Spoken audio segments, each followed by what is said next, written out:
fraturas proximais do húmero, tá? A gente vai falar das fraturas da cabeça do húmero, que é uma fratura bem complicada em alguns casos, tá? Bacana da gente falar. Então, aqui na imagem a gente já tem uma senhora fratura, né? Glenoide aqui bonitinho, até íntegra, né? Com a sua cavidade. E aqui, ó, o húmero se partiu, a cabeça até virou de cabeça para baixo, tá vendo? Aqui está o tubérculo maior, aí o tubérculo menor, pedaços de fragmento, uma fratura total, cominutiva, completa, bonita. Esse branco aqui é da musculatura, né? A gente consegue ver assim, ó, toda a pele, músculos, tudo, né? No raio-x. Beleza.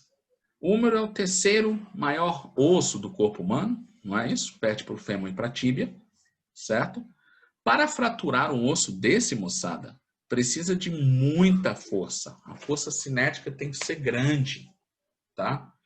Principalmente falando-se do terço proximal dele. Por quê? O terço proximal do húmero, aqui, onde a gente tem esse contorno redondinho, abaulado, ele tem muita musculatura.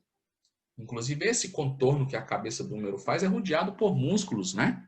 Então, a gente tem aqui o pescoço, aí faz aquela curvinha assim, ó, para poder descer aqui para o ombro, né? E lá para o outro lado, assim, ó, fazer um sujeito meio torto aqui, pronto. Aqui o deltoide é curvo, o supraespinhoso desce, então aqui a gente tem trapézio, vem até a escápula, né? Bíceps, córaco, braquial, tríceps, infra, redondo maior, redondo menor, grande dorsal, subescapular, tem muita musculatura ali, né? Então, a lesão sempre é grave e elimina quase completamente a função do braço. Fraturou a cabeça do húmero, a região proximal do húmero, acabou a função. Acabou. Não mexe.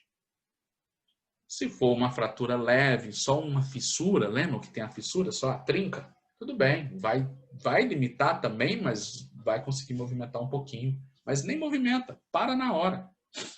O paciente já chega no pronto-socorro segurando o húmero assim. Que não consegue movimentar, ou já amarrado com alguma coisa, né?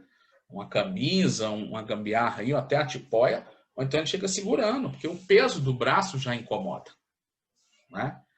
Pelo lado positivo, o húmero está rodeado de músculos e suprimento de sangue. Isso é bom para o processo de reparação.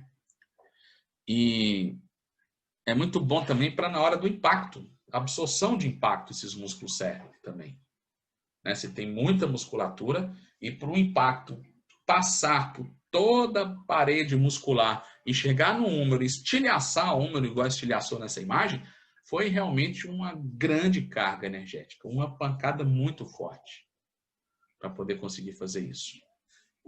As fraturas do terço proximal do húmero são a terceira, né, fratura mais comum, por se tratar de uma patologia de uma articulação muito móvel, muito funcional, se mexe muito, então se fratura bastante, né? Elas ocorrem em praticamente duas faixas etárias, em jovens com acidentes de alta energia, né?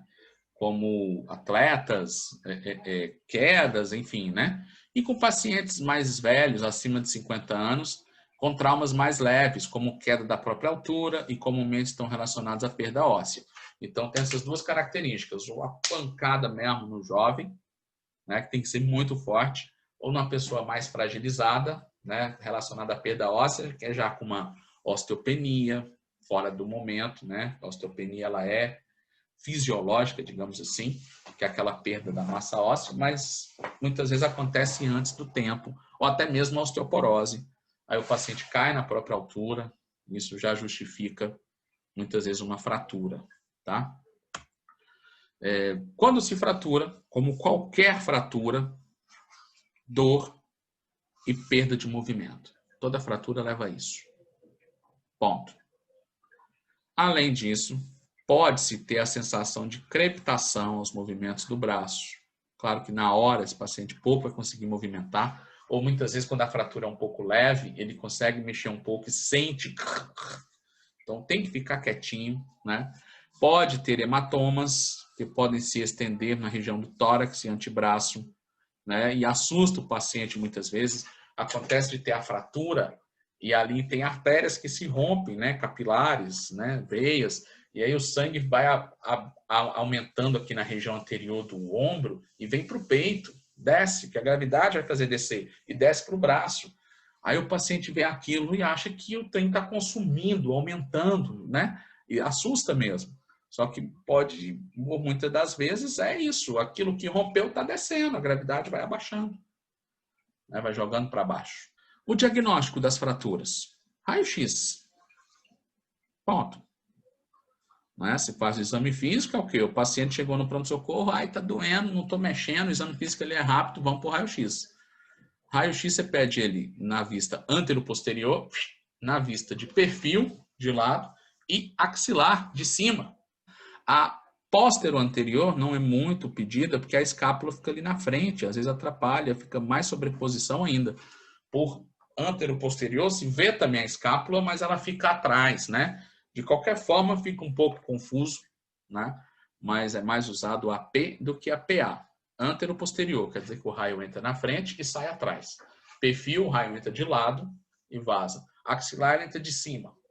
Né? São essas incidências as mais comuns para ver as fraturas de ombro. Em casos mais complexos, pode até pedir aí uma tomografia, certo? 3D, principalmente para poder ver a relação vascular, né? Tem um hematoma muito significativo, tem que desconfiar se não pegou ali uma artéria de grande calibre. A gente vai ver isso, né? Algumas fraturas podem ser ocultas, sendo mais comuns nas fraturas sem desvios. O que quer dizer uma fratura sem desvio? É aquela que fratura, mas o osso não, o fragmento não desloca tanto, não é isso? O desvio é quase que nada. Aqui fraturou e desviou só um pouquinho, só desviou isso. Ou fraturou e não desviou, não foi completa, né? Continuou do mesmo lugar. E aí essas fraturas ocultas é porque o traço da fratura, né? Aquela perda da continuidade, aquele tracinho que a fratura faz, fica mascarado com os riscos, de repente, da escápula, que está lá atrás, da linha, e muitas vezes engana, pode ser oculta, tá? Tem alguns casos que a fratura oculta, ela nem é nem por isso, é porque ela, a parte inflamatória tampa essa fratura, não se vê, e ela acaba sendo visível, de repente, uma semana depois. Existe esse tipo de fratura também. Fraturas mais leves, né? Tem essa característica. Porque se a fratura for cabeluda, que ele separou e tudo, não tem como ser oculto. Se vê aquilo muito fácil. Beleza? As fraturas, elas diferem em, né? Elas têm as diferenças. Há uma variação muito grande das fraturas de húmero, pode acometer diferentes partes da cabeça do húmero, pode ou não ser desviadas, né? Pode ser com desvio ou sem desvio. E as fraturas com desvio são classificadas de acordo com o número de partes. Vou explicar isso. Se ela não desviou, é porque não teve separação. Aí, quando se tem a separação, aí ela pode ser dividida em 2 partes, 3 partes ou 4 partes. Tá? Uma grande característica que o ombro tem é pela sua trama muscular e a capacidade que o manguito tem de segurar o húmero na glenoide. Quando se toma a pancada, moçada, toda essa musculatura em fração de segundo faz assim, ó, contrai. Proteção mesmo, espasmo protetor, né? E o fato de todo mundo contrair ajuda a não ter tanto desvio do osso. Porque o osso tomou a pancada. Quando ele vai desviar, o músculo segura aquilo. E tem muita carne, né, digamos assim, muita massa muscular, e o desvio é pequeno. Então, as características das fraturas do ombro é ter pouco desvio. Se tiver muito desvio, a força, além de ser tão grande para atravessar a massa muscular e bater no osso, tem que ser grande o suficiente para fazer com que o osso também saia atravessando ou desbravando a musculatura, né? Então, por isso que são pancadas bem fortes quando se tem desvio e são preocupantes quando se fala de fratura de húmero. Então, olha aqui, ó, alguns exemplos. Quando se fratura em 2 partes, ficou, ó, a gente tem que separar o húmero nas seguintes partes. Deixa eu ver se eu tenho um número aqui. Não tem nenhuma foto dele anatômico. Então, a gente tem, ó, a cabeça do úmero com o tubérculo maior. Aqui é o tubérculo maior, onde é que o supraespinhoso está inserindo. Aqui é o tubérculo menor, onde vem aqui o subescapular. A sua cabeça, propriamente dita, né? E aqui o colo, que é onde é o pescocinho onde vai colar na diáfise, né? E a diáfise está aqui. Então, nessa primeira fase, perdão, nessa primeira foto, a gente tem duas partes. A diáfise soltou e a cabeça ficou. Então, tem uma parte aqui, duas partes aqui, ok? Essa é considerada a fratura tipo 2. Aí tem a tipo 3, né? Que são em 3 partes. Agora, se tem, ó, a diáfise, uma parte, a cabeça do úmero ficou 2 partes, o tubérculo menor está aqui íntegro, agora olha lá, o tubérculo maior soltou. 3 partes. Então a gente sempre tem que olhar os 2 tubérculos, a cabeça e a diáfise. E 4 partes, olha aqui que beleza. A diáfise, né, do colo para baixo, uma parte. Tubérculo menor soltou 2 partes. Tubérculo maior se despencou da cabeça, 3 partes. E a própria cabeça, 4 partes. Qual que é mais grave? Quanto mais partes, pior, né? E quanto maior o desvio dessas partes também, pior. Aqui, moçada, bem aqui, ó, isso aqui é o processo coracoide. Esse ossinho que a gente pega aqui debaixo do acrômio. Eu estou pegando o meu processo coracoide aqui. Nele desce artéria axilar, que vai virar braquial, que vai embora. Desce plexo braquial, nervo músculo cutâneo, que vai para o bíceps. Nervo radial, pega toda a parte posterior. Nervo axilar, nervo mediano, nervo ulnar, que a gente tanto fala, ulnar e mediano, não é? Tudo está passando aqui. Então, olha o perigo de um fragmento desse, de um desvio desse, comprimir ou até seccionar uma estrutura dessa. Um nervo ou uma artéria. Se secciona uma artéria dessa aqui, uma artéria axilar, hemorragia absurda, e o paciente corre o risco de perder o braço, se não for socorrido logo. Se secciona um nervo, ele pode ter uma sequela aí para sempre, se tem uma neurotimese, ruptura do nervo total, ou uma axonotimese, uma ruptura parcial ali do plexo. Né? Então, as fraturas, quando tem uma grande energia e geram esses fragmentos, elas são muito preocupantes. Principalmente nessa região do ombro, que tem essa vitalidade aí da inervação e da vascularização do úmero, né, e de todo o membro superior, que passa ali nessa região. Mais uma imagem, ó. Fragmento A, tubérculo maior, está aqui. Fragmento B, o tubérculo menor. Fragmento C, a cabeça. Fragmento D, o corpo, a diáfise do úmero. Tá? Tá aí os 4. E aqui no pontilhado, ó, tá o desenhozinho do que seria ela juntinho, né? Seria assim. Na classificação de Nier, nós temos essa separação mínima, que é a primeira parte, né? O tipo 1 da fratura, que se tem 80% das fraturas da parte superior do úmero são do tipo 1, graças a Deus. O que é tipo 1? Nenhum segmento está significativamente desviado. Menos de 1 centímetro de desvio ou menor do que 45 graus, que também dá para medir com a angulação, tá? Então, moçada, a fratura do tipo 1, da parte proximal do ombro, é a mais comum. Como está dizendo aí, a grande maioria, 80%. Os fragmentos geralmente são mantidos juntos pelo manguito rotador e pelo periósteo que segura, né? Isso permite exercícios funcionais precoces, à medida que ocorre a recuperação e aparece o calo nas radiografias. Foi aquilo que eu falei aqui, ó. A musculatura do ombro, né, tem essa característica de segurar os fragmentos. Então, muitas vezes ele pode até quebrar em mais de uma parte, mas não tem um desvio. Então, tá tudo junto ali. Não desviou. Se não desviou, não chegou a 1 centímetro de desvio, é classificado como 1. Isso é ótimo. Isso é tratado conservadoramente, tá? E é o menor dos problemas. Então tá aqui uma fratura, ó. O desvio foi pequenininho, se a gente vier acompanhando o contorno aqui, ó, opa, tá aqui, ó. Então a fratura tá aqui assim, ó. Ó, e a outra parte tá aqui, ó. Então teve esse pequeno desvio aqui só. E dividiu em duas partes, ó, a cabeça do corpo. E só mexeu um pouquinho. Um grau leve. Isso aqui imobilizou, resolve. Não precisa cirurgia, não precisa nada. E como eu disse, 80% das cirurgias não, das lesões. Aí o grau 2, né, o tipo 2, separação em duas partes, para aquela imagem que eu mostrei para vocês, né? Somente um segmento está deslocado. O húmero ficou e de repente só o corpo dele saiu. A cabeça ficou e a diáfise desviou. Ou tudo está prontinho, fixo, e só o tubérculo maior desviou. A fratura foi no tubérculo maior e saiu. Certo? Então, se tem duas partes, independente de qual seja, nessa imagem aqui, ó, duas partes quer dizer que uma dessas separou do resto. Não importa qual.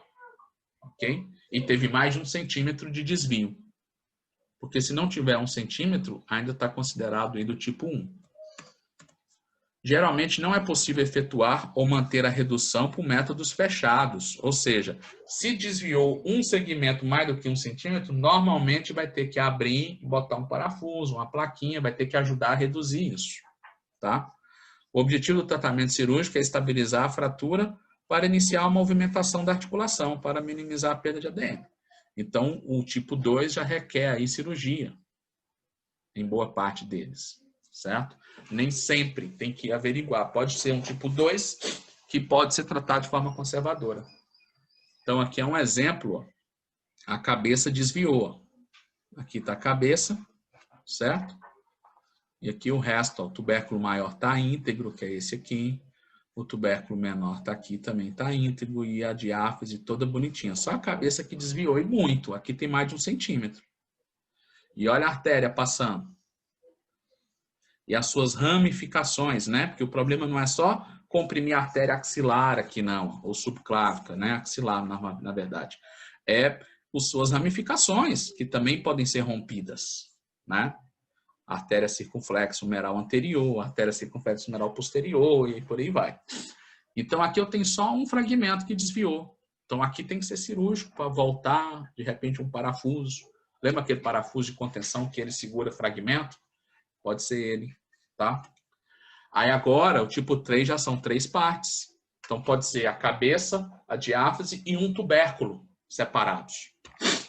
Não é? Ocorre a separação, por exemplo, do colo, né, que é a parte da diáfise, associada à separação de uma das tuberosidades. A outra tuberosidade permanece presa, ok?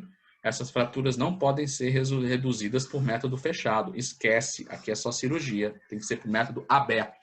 Tem que abrir para reduzir. Reduzir é aproximar, né? Voltar. Então, aí a gente tem essa relação aí do tipo 3. Que aí agora, nessa imagem, soltou o tubérculo menor, que é esse aqui. Soltou a diáfise, que é esse aqui. E aqui ficou a cabeça do húmero com o tubérculo maior, íntegro. Aqui soltou o tubérculo maior, ficou a cabeça do húmero com o tubérculo menor e a diáfise. Então, ou o colo, né? Enfim, a gente tem que sempre pensar nas 4 partes. Cabeça, tubérculo maior, tubérculo menor e o colo, ou a diáfise do fêmur, né? Então, ali a gente tem essas 4 partes.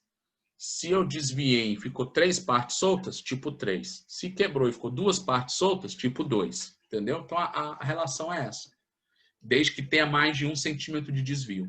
Se não tiver 1 centímetro, está tudo dentro do 1, que é um bom prognóstico, porque tem muita musculatura segurando, tem muito sangue para reparar, e se não teve desvio, não teve grande deslocamento, não teve chance de romper muita coisa, então é muito mais, o prognóstico é muito melhor. E por último, nós temos o 4, que as 4 partes saem. O tubérculo maior, o menor, o colo, né, anatômico e a diáfise do húmero. Então, tudo separa. São fraturas graves e têm prognósticos ruins. A frequência de osteonecrose é quase metade, ó, dessas fraturas de tipo 4 são gravíssimas e raras também. Quase metade chegam a necrosar, porque aí você tem ruptura de artérias e aí aquele osso para de receber sangue por um determinado tempo. É bem complicado, sem dúvida tem que ir para a mesa de cirurgia. Um dos tratamentos empregados é a artroplastia. Artroplastia, lembra o que era? Tira tudo, joga fora e bota um de ferro, um de platina ou de titânio, ou seja, não dá para recuperar. Vamos substituir. Ou, quando dá para recuperar, vai botar osteossíntese. Aí vem as placas, né, os parafusos. Então tá aqui uma em que se rompeu tudo, né? Tem um tubérculo maior aqui em cima, o tubérculo menor aqui embaixo, dá para ver quebrado aqui, o raio-x não ajuda muito, e a diáfise separada. Aí, por isso que é muito importante depois uma vista de perfil, né? Que essa está vindo de frente. A de perfil ajuda também a gente ver outros ângulos da fratura. Aqui é um exemplozinho clássico, né? Em duas partes, pode ser, essas duas, pode ser assim, pode ser, só o tubérculo maior que soltou, pode ser só o tubérculo menor que soltou. Então, tem duas partes, ok? Em três partes, tem essa situação. Tubérculo maior, cabeça e corpo. Tubérculo menor, cabeça e corpo. E quatro partes tem só uma possibilidade. Os quatro pedaços soltos. Então, em duas partes tem quatro possibilidades, fazendo a combinação com essas partes, né? Há três partes tem duas possibilidades e quatro partes, que é o tipo 4 aí, pode ser colocado, tem uma possibilidade só. Se tudo isso tiver menos de um desvio, vai entrar aqui no tipo 1, que é sem desvio, que é bom. É o menos pior, né? Que bom nenhum é. Beleza? Tratamento. A maioria dessas fraturas tem um mínimo de desvio e pode ser tratado conservadoramente. Lembram? 80% dessas fraturas são do tipo 1, com menos de 1% de desvio. Então, 20 vão ser indicados à cirurgia, que são aqueles com grandes desvios. Por que no número tem poucas fraturas que desviam muito? Por causa da musculatura, da massa muscular, da proteção que se tem. Lembra que eu falei isso para vocês? E nos outros 80%, o tratamento com a imobilização com tipóia pode ser realizado, ou seja, esses 80% que não são cirúrgicos, né? As fraturas que apresentam desvio de fragmento maior que 1 centímetro são consideradas desviadas. Então, essas com maior de 1 centímetro é a que vão entrar nessa estatística aqui dos 20%, que vão precisar de cirurgia. A movimentação do cotovelo, punho e mão pode ser feita desde o início do tratamento. Então, imaginamos que o paciente fraturou. Aí, como que a gente sabe? Vocês vão saber já olhando no raio-x. Claro que ele vai primeiro no médico, vai imobilizar ou não, vai fazer cirurgia ou não. Mas quando o paciente vem para a gente, nós fisioterapeutas, traz o raio-x. E lá na fratura você vai, às vezes tem uma dificuldade de achar, e achou, e conseguiu ver. Viu que tem pouco desvio só. Ou viu que teve grande desvio, então você já entende. E mais do que isso, você tem que entender aonde que fraturou. Foi no tubérculo maior, foi no tubérculo menor, foi no colo, foi na cabeça. Isso é muito importante no tratamento, a gente vê aonde que foi a fratura. Porque a gente vai ter que ajudar essa musculatura a trabalhar nesse osso aonde que foi fraturado. Dependendo da fratura, a tipóia pode ser retirada para alguns movimentos, né, orientados pelo fisioterapeuta. Então, quando o paciente chegou e está com parafuso, está com placa, você já pode ter certeza que foi uma fratura grande, com desvio maior que 1 centímetro. Aí a musculatura está fraca, está comprometida, porque se desviou, empurrou o tecido mole, né? E aí a gente tem que fazer um trabalho muito mais árduo ali com a parte de desinflamação do tecido mole, né? O osso está em processo de reparação, ele repara muito bem, né?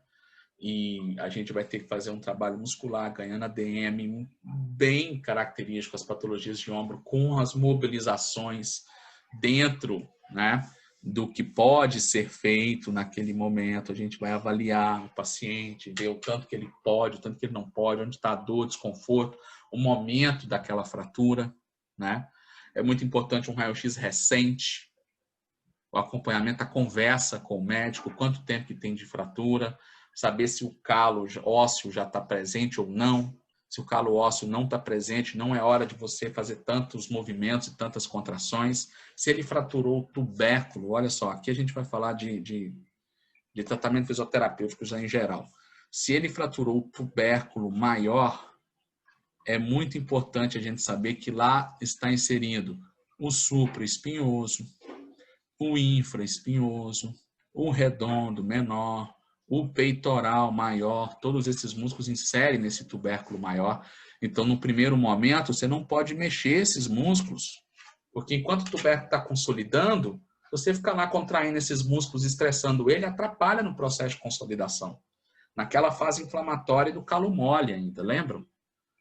Mas a partir do momento que o osso já calcificou, aí não, vamos usar esses, porque a gente vai gerar tensão no tubérculo maior e vai favorecer piezoeletro ali. Então, viram a diferença do momento? Em um momento eu não posso e logo depois eu vou ter que fazer. E se for no tubérculo menor, da mesma forma, no tubérculo menor a gente tem o subescapular, nós temos o redondo maior, nós temos o grande dorsal, músculos que se inserem ali. Rotadores internos, tá? A gente evita no tubérculo menor no começo, depois vira proposta. Rotadores externos, a gente evita no começo no tubérculo maior e depois vira a proposta de tratamento. Com exceção do peitoral que eu falei, no tubérculo maior, que ele é rotador interno, mas ele está no tubérculo maior, porque ele vem anteriormente. Então, isso é um negócio interessante da gente saber. Né? Por isso que é importante eu saber qual que é a região que foi fraturada, para a gente poder começar ou não a usar aquela musculatura. Se fraturou um osso, um fragmento, as outras partes, os músculos que inserem longe dali, já são aqueles que a gente pode já começar com movimentos, ou com alguma isometria, né? Para ir mantendo a integridade e devolvendo a função daquele ombro. O tratamento cirúrgico, o tipo de cirurgia depende da gravidade. Na maioria dos casos, o objetivo é unificar, né? O método mais utilizado é a fixação. Então, está aqui, ó, uma fratura bem significativa, né? Que está no mínimo 3 partes, a gente consegue identificar aqui, um tubérculo, a diáfase do húmero, e às vezes pode ser aqui 3. Então, se fez a fixação, reduziu, colocou os parafusos, 1, 2, 3, aqui tem 1, 2, 3, 4, 5, 6. E a placa, aquela placa que tem uma curvinha de tensão, lembra? Que pode moldar no contorno anatômico do osso, né? Pronto, esse paciente vai vir para você com a placa, no pós-operatório. Aí você tem que fazer um trabalho muscular, do tecido mole ali, é bacana esses tratamentos. E como já está com a osteossíntese, já está fixado ali, já vai estar bem firme, ajuda muito. Lembram que uma das funções dos fixadores, tanto interno quanto externo, é favorecer o movimento precoce, já um trabalho mais rápido, para voltar à função mais rápida. E em fraturas muito graves, a gente falou lá naquela de graus 4, né? Normalmente pode ser possível que faça uma artroplastia, que não tem mais solução para aquele ombro. A fixação e cicatrização dos tubérculos é essencial para o bom resultado da prótese, pois são locais onde os tendões estão inseridos. Aquilo que eu falei para vocês, né? Dependendo de qual tubérculo que fraturou, você tem que saber qual músculo você vai poder mexer ou não. Aí, moçada, vem conhecimento de anatomia, inserção, ação muscular, aquilo que eu tanto peço para vocês desde lá do começo, né? Aqueles trabalhinhos de origem e inserção, que a gente fazia de forma prática, agora não estamos fazendo mais, por conta da condição, né? Então, é muito importante a gente saber isso. A cirurgia vai ter suas complicações, pode perder ADM, dependendo da onde que se fica a placa, da gravidade da lesão, vai ter uma ADM diminuída, mas é muito melhor ter ela diminuída do que não fazer a cirurgia, né? Pode consolidar em uma posição ruim. Uma angulação excessiva, né? Também é o desvio dos tubérculos, são algumas coisas que podem acontecer. E até uma osteonecrose, né? Podem, em até 2 anos depois da cirurgia, por conta, lembram que eu falei que pode romper microcapilares, aquelas ramificações das artérias, e ali o osso ficar comprometido, o seu suprimento, e como é muito pequeno o fluxo sanguíneo daquele pedacinho de capilar, demora-se um tempo para poder ver essa necrose. E aqui tem uma situação, ó, um exemplo para vocês verem, de angulações erradas. Então, esse húmero, que até na hora de fazer a cirurgia, moçada, o cirurgião tem que pensar nisso. Ó. Aqui eu tenho 90 graus, aqui eu tenho 140 graus. Tá? Aqui é o aceitável, é o normal. Não pode ser retinho 90. Se ficar retinho 90, a gente acaba fazendo aqui com que fica um ombro varo, que a gente fala, um húmero varo. Tá? E isso gera alterações posturais, gera um problema, gera um dor, gera mais desgaste. Com uma pessoa jovem, com o tempo, ele pode desenvolver uma artrose. Então, são possíveis complicações aí na cirurgia, tá? Que pode vir a acontecer. E o tempo de recuperação? O tempo de recuperação de uma fratura dessa pode ser de 45 dias a 6 meses. Por quê? Esse tudo, professor, de praticamente um pouco mais de um mês ou até 6. Vai depender da gravidade. A gente viu de pouco a muito grave, não foi isso? Então vai depender. Crianças recuperam, sim, de fratura com 2 meses e idosos podem levar a 1 ano. Então também tem essa relação da idade, da capacidade plástica e elástica ali de se resolver, né? Então, dependendo da fratura no idoso, se o idoso cai, tem uma fratura em grau 3, né, ele vai demorar muito tempo para voltar aqui. Né? Então, são fraturas que podem ser bem complexas e podem ser mais simples, essas fraturas de húmero. E está aí entre as 3. Né? Graças a Deus, 80% é tipo 1, mais leve. Então, isso nos ajuda um pouco, né? A fisioterapia consiste, a gente já falou bastante, devolver a mobilidade, iniciando com mobilização, dentro do que se é possível fazer, né? Lembrando, tem de grau 1 até grau 5, né? Tanto após a redução cirúrgica, que é essa cruenta, ou a incruenta, conservadora. Então, se reduziu com gesso ou tipóia, fisioterapia tem que ganhar mobilidade. Se reduziu com parafuso, placa, com artroplastia, a fisioterapia vai ter que devolver a mobilidade. E devolver toda a estrutura muscular, ó. Ganho de força muscular, aumento da amplitude de movimento. A dor vai ser só no início. Né? A fratura tem essa característica, a não ser que se rompeu muito o tecido mole. Né? Se a fratura teve muito desvio e rompeu o tecido mole, quando movimentar, contrair os músculos vão doer. Mas, no mais, essa parte de inflamação e dor é mais fácil de se resolver nas fraturas. Porque o osso em si, ele vai consolidar, né? E tem essa propriedade muito bem resolvida pelo próprio organismo, de se consolidar, né? Sem tantas ajudas. Já teve a ajuda lá da imobilização, da redução, se foi cirúrgico ou não. Então, a gente tem que mesmo focar na mobilidade gradativamente, no ganho de força, com isometrias, com movimentos, né? E entra depois os isotônicos, para a gente devolver a função desse paciente.